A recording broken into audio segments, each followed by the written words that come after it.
caros amigos. Viemos hoje apresentar um trabalho de sistemas operacionais sobre escalonamento de processos, o SJF, o Short Test Job First, que seria o trabalho mais curto primeiro. Então, para a gente entender um pouquinho o que seria o escalonador de processos, a gente tem que entender um pouquinho sobre o conceito de CPU, que seria a unidade central de processamento, também conhecida como processador. É a parte do sistema computacional que realiza as instruções de um programa de computador para executar a aritmética básica, a lógica e a entrada e saída dos dados, né? Então a gente pode considerar o processador como o nosso cérebro, né? Porque tudo que a gente for executar no computador vai passar por ele. Mexer o mouse, digitar um texto, executar um programa, tudo isso vai passar pelo nosso processador.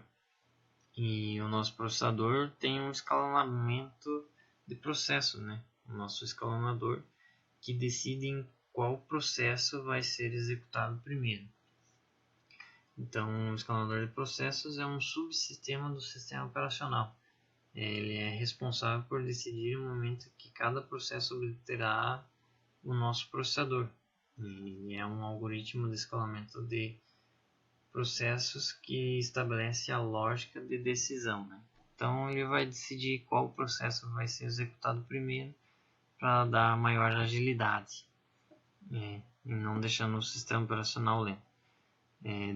Devemos ter alguns cuidados caso necessitamos de mais processamento, ou seja, a ação do nosso processador, como processos que necessitem de processamento que ocupem mais a CPU por maior tempo, né? Então,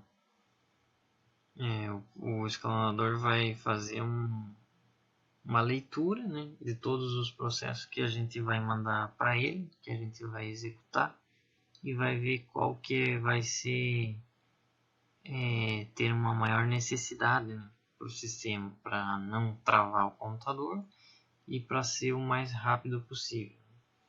Então a gente pode ter algum exemplo de utilização disso, programas de cálculo científico, né? Que o usuário insere parâmetros e executa o programa que demora um determinado tempo para demonstrar os resultados. Então isso exige que o processamento da CPU com entrada e saída dos dados apenas no momento inicial, né? Então a gente dá o início, coloca os dados, insere nele e ele vai escolher, né, o escalonador determina qual processo vai ser executado primeiro para dar uma maior agilidade.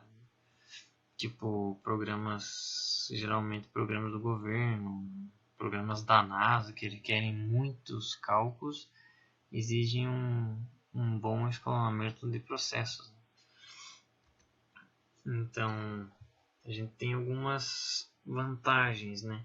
O escalamento do SJF é vantajoso por sua simplicidade e também porque minimiza o tempo médio que cada processo leva desde quando ele é criado, né, até o fim de sua execução, incluindo que o tempo de espera entre o momento em que ele é criado e o momento em que é selecionado para executar. Processo com tempos iguais utilizam-se a ordem de chegada, né? E o primeiro que entra nessa fila será o primeiro a ser executado. No entanto, essa estratégia pode levar à inanição de processos com longos tempos de execução. Casos de processos curtos sejam continuamente adicionados ao escalonador. A gente tem o Highest Response Return Next, que é um algoritmo similar que resolve esse problema ao levar em conta o envelhecimento dos processos, né? Então, tipo assim, a gente vai ter uma fila e dependendo, alguns processos podem ir ficando para trás, né? Porque os mais curtos vão ser executados primeiro, né? Então os mais velhos vão ficando numa lista meio que infinita e vão ficando para trás, né? Então para isso não... Pessoal, tudo certo? Então, dando continuidade ao que o Adriel falou antigamente sobre o escalonador, o SJF, a gente pode trabalhar nele de duas maneiras. Existe o SJF preemptivo e não preemptivo. No preemptivo, caso esteja rodando um processo e surge um processo que leve um tempo de execução menor do que o processo que está executando, esse que está executando ele pausa e então ele dá continuidade num menor que chegou no momento. E nós temos o não preemptivo, onde o processo submetido tiver prioridade maior do que o processo de execução, então o processo com maior prioridade entra na head list e espera acabar a utilização do CPU pelo primeiro processo que iniciou rodar, né? Então, como exemplo aqui, a gente fez uma aplicação onde a gente vai poder reparar o seguinte: o sistema ele vai fazer um if, uma condição onde ele vai rodar todas as variáveis, todos os processos, e vai encontrar qual deles que leva menos tempo para executar. Nesse caso, eu comecei com o processo 01, vamos alterar para 9, que vai ter os menores aqui, ele vai executar, e a partir daí ele vai decrementar.